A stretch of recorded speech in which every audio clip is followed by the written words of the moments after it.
Si los recursos financieros se ponen a disposición de la gente empobrecida en los términos y condiciones apropiadas y razonables, estos millones de gente pequeña, con sus millones de pequeñas iniciativas, pueden sumarse hasta crear la maravilla más grande del desarrollo. Crear desarrollo económico y social desde abajo, con microcréditos. Es el mensaje que lleva por todo el mundo y en especial en su país, Bangladesh, el profesor Muhammad Yunus, Premio Nobel de la Paz 2006 y Premio Príncipe de Asturias de la Concordia 1998. El desarrollo es uno de los grandes retos de nuestra sociedad, empezando por la erradicación de la pobreza y del hambre. Más de 1.000 millones de personas viven con menos de $1 al día y otros muchos millones se encuentran en el grupo que vive por debajo de la línea de la pobreza de sus respectivas naciones. 800 millones no pueden acceder a una alimentación básica. Estas personas encuentran en el acceso al crédito uno de los principales escollos para superar la pobreza. Este acceso, dice el economista Muhammad Yunus, es una cuestión de derecho humano. El curso Finanzas y Desarrollo Sostenible, celebrado en el Centro Asociado de la UNED, Escuelas Pías, dirigido por la profesora de la UNED, Marta de la Cuesta, y organizado por Economistas Sin Fronteras, BBVA y la Fundación UNED, incidió en el nuevo papel de las finanzas y de algunas de sus herramientas para dar respuesta a la exclusión financiera de millones de personas, como los microcréditos, programas que proporcionan crédito para autoempleo y otros servicios financieros y de negocios a personas muy pobres. En países en desarrollo estamos hablando de que en buena parte de ellos solo el 20% de la población accede a la banca convencional, con lo cual hay un 80% de personas potencialmente clientes de instituciones microfinancieras. Buena parte de ellas son personas que se dedican a trabajar en la llamada economía informal y que crean sus propias empresas como sistema de autosubsistencia, de forma de generar rentas futuras. Entonces, para ellos, esos instrumentos, tanto el microcrédito como otras fórmulas de capital riesgo social, incluso microseguros o microdepósitos, vienen a sustituir a la banca convencional, ¿no? Y acercar esa banca hacia 2/3 de la población. Yunus intentó convencer sin éxito durante varios años a las entidades financieras de Bangladesh de la importancia de conceder créditos a los más pobres, hasta que en 1976, en medio de una devastadora hambruna, fundó el Banco Grameen. Su apuesta era altamente arriesgada, pero sus resultados hablan por sí solos. El Banco Grameen tiene más de 6 millones de prestatarios, en su gran mayoría mujeres.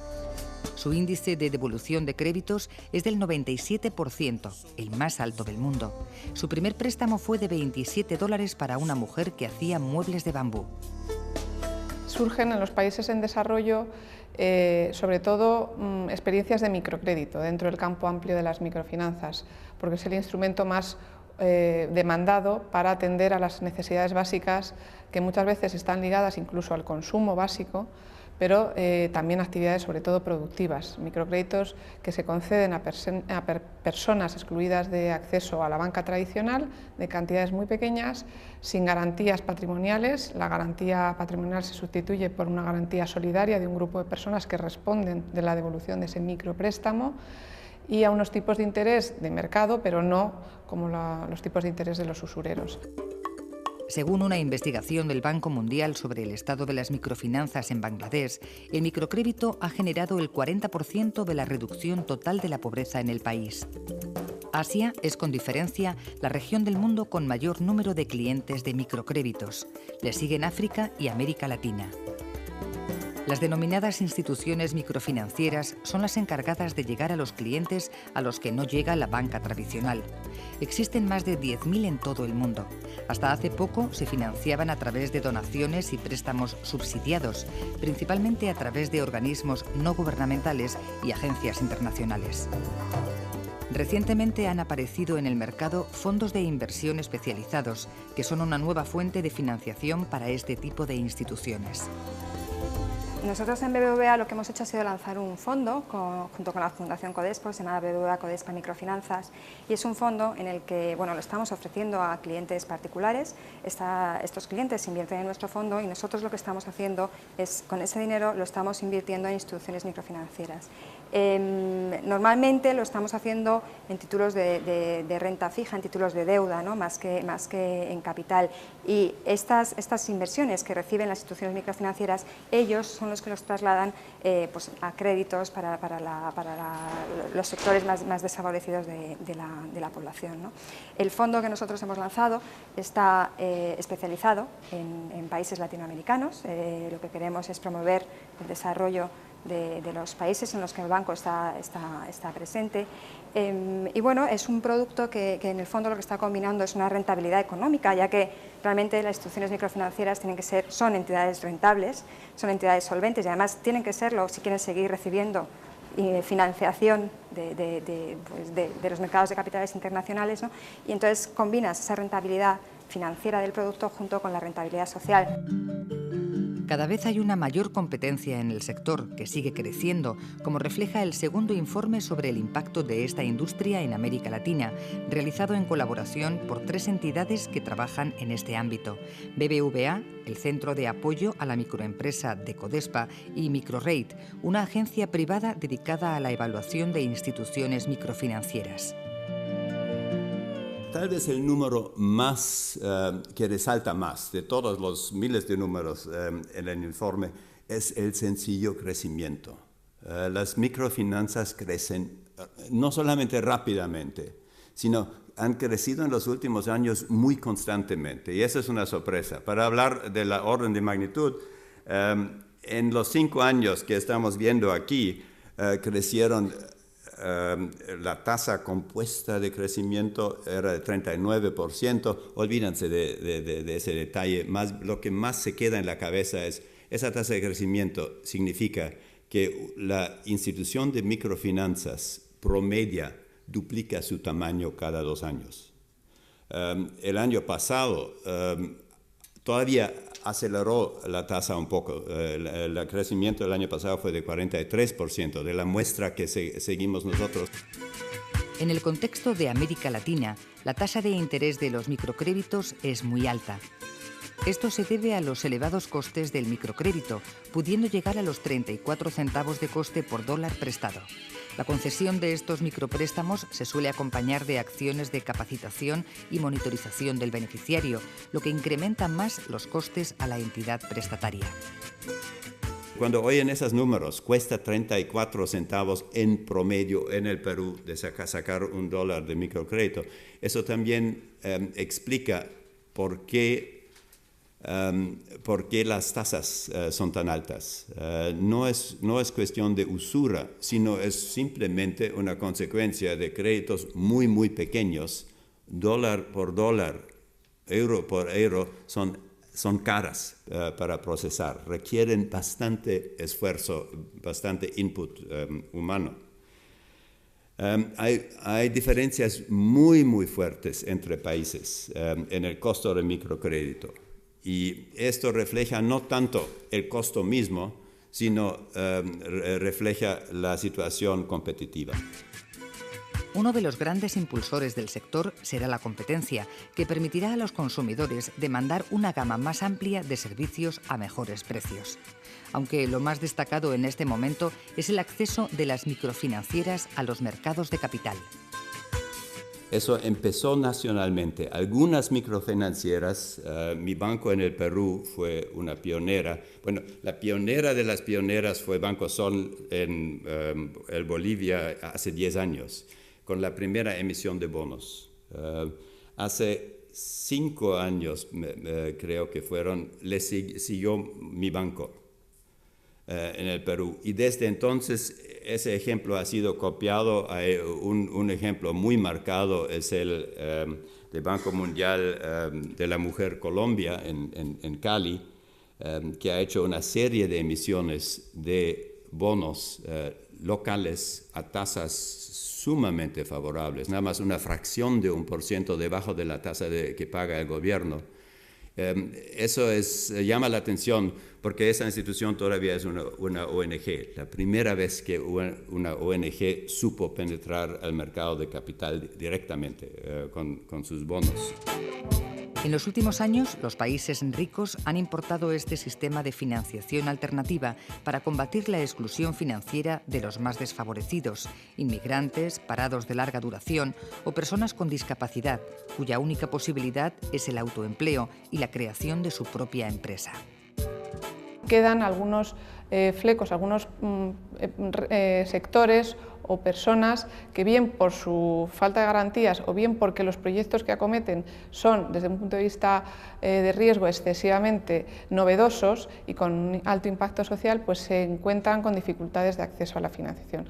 Para eso surgen pues, la llamada banca ética o banca social o banca de microcréditos en los países en los países desarrollados, donde para esos colectivos se diseñan productos que son llamados microcréditos, pero ya estamos hablando de más importe, estamos hablando de no sistemas de garantía en grupos solidarios, sino a través de otros sistemas que van más acordes con la sociedad en la que están implantadas esas personas. Estamos hablando de fórmulas de capital riesgo, fondos de inversión que invierten en empresas de economía social o en agricultura ecológica o en nuevas inversiones en energías renovables, es decir, estamos hablando de financiación para proyectos de alto impacto social y medioambiental y para personas que por su condición social están en riesgo de exclusión.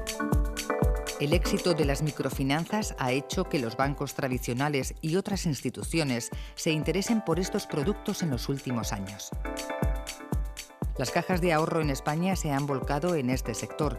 Los propios fondos de la obra social son los que prestan la garantía a la entidad financiera para que pueda otorgar esos préstamos a los clientes. La BBK es una de estas entidades. Trabaja con estos colectivos a través de dos fundaciones, una especializada sobre todo en empleo y otra centrada en las finanzas solidarias. Nos planteamos una actuación fundamentalmente en tres ámbitos. Uno, en permitir el acceso al sistema financiero, como decía, además combinado con una fórmula, hemos generado también productos de pasivo, es decir, productos de ahorro para nuestros clientes normalizados que sean también éticos y solidarios y que permitan que participen en esa financiación luego de las situaciones de exclusión. Por otro lado, hemos generado también herramientas de dotaciones de fondos de obra social a fondo perdido para las realidades que son más duras y que no son susceptibles de financiarse vía préstamo o vía figuras de financiación, sino que necesitan un socorro inmediato y a fondo perdido.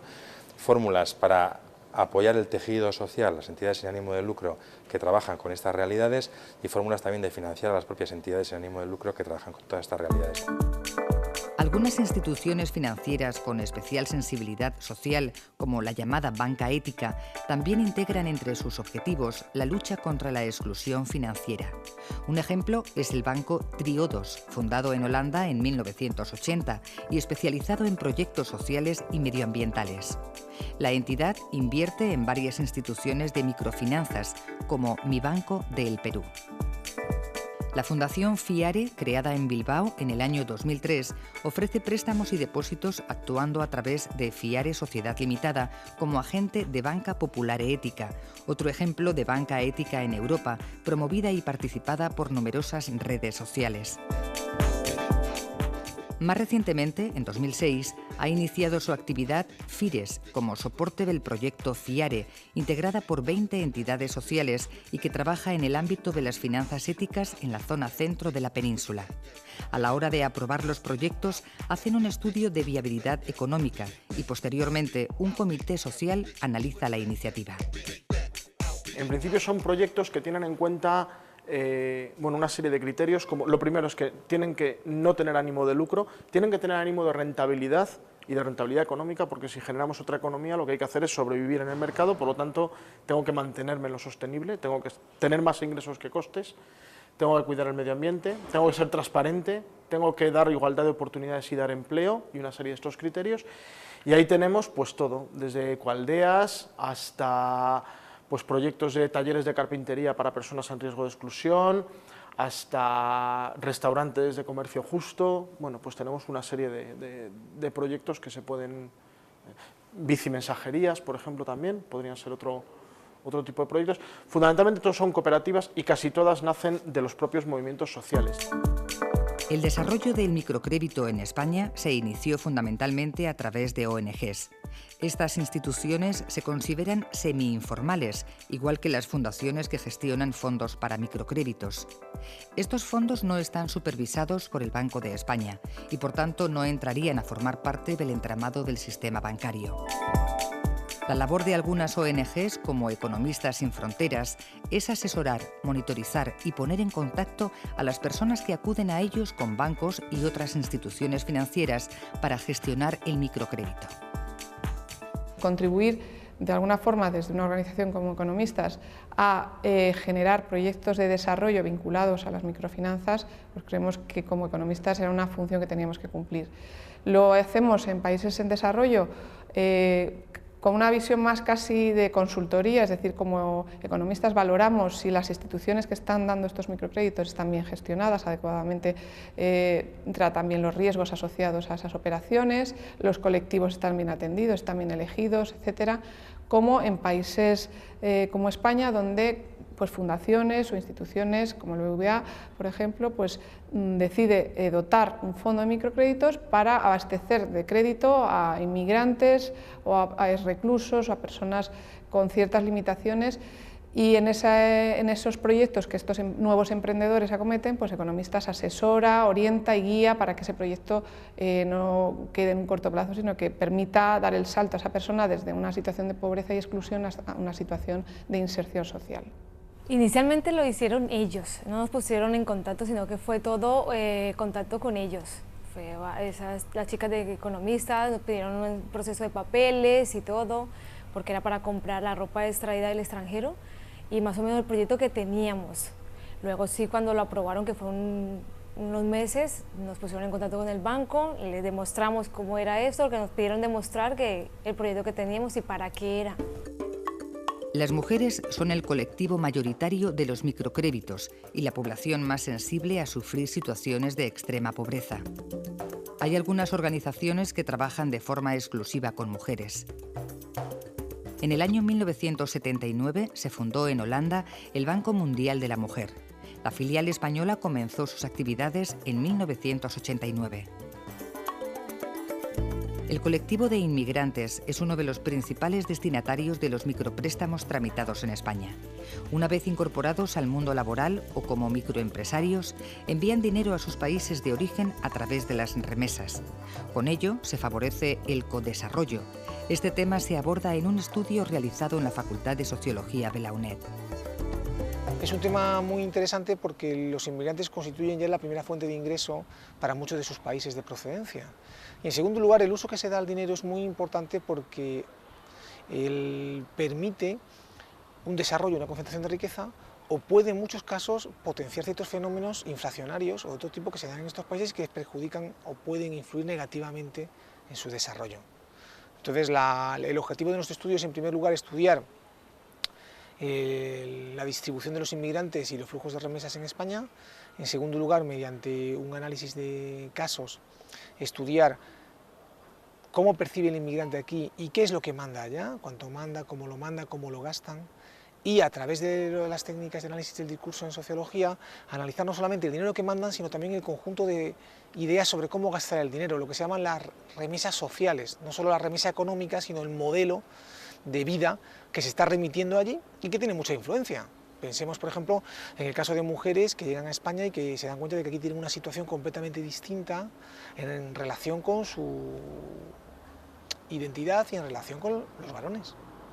Entonces, uno no solamente manda dinero, manda sus ideas, se comunica por internet, en el locutorio establece un nodo de comunicaciones, habla por la red, chatea, manda el dinero, se preocupa, comparte con otros compañeros, con otros coetáneos, con otras personas de su edad, de su tiempo y también quizás de su país. Las remesadoras pueden ser un importante vehículo para aumentar la escasa bancarización en América Latina, lo que ha hecho que la banca tradicional repare en sus posibilidades. La banca tradicional está muy interesada dentro de lo que son remesas, porque son flujos muy jugosos para la banca tradicional. En ese sentido, se han intentado captar los envíos de la población inmigrante, pues abaratando costos, desarrollando una serie de herramientas que faciliten esos envíos para captar esa población. También hay bancos que han comprado remesadoras y que ofrecen servicios a través de una remesadora suya. Luego hay experiencias donde existen partenariados entre banca tradicional, remesadoras, asociaciones de inmigrantes, etcétera. En el caso mexicano, en los programas en el 3x1, por ejemplo, ahí se ven muy claramente esas alianzas estratégicas entre todos los actores que he citado. Las remesas de los inmigrantes a sus países de origen pueden favorecer en el futuro un mayor impulso y mejora en la distribución de los microcréditos. A pesar del crecimiento de las instituciones microfinancieras y del número de micropréstamos concedidos, hay todavía muchas mujeres a los que no llegan los servicios financieros. La Cumbre Mundial del Microcrédito, de la que la Reina Sofía de España es copresidenta honoraria, ha propuesto para 2015 un objetivo paralelo a los objetivos del milenio: llevar el crédito para autoempleo y otros servicios financieros y de negocios a 175 millones de las familias más pobres del mundo, especialmente a las mujeres de esas familias, y asegurar que 100 millones de familias superen el umbral de renta de $1 al día.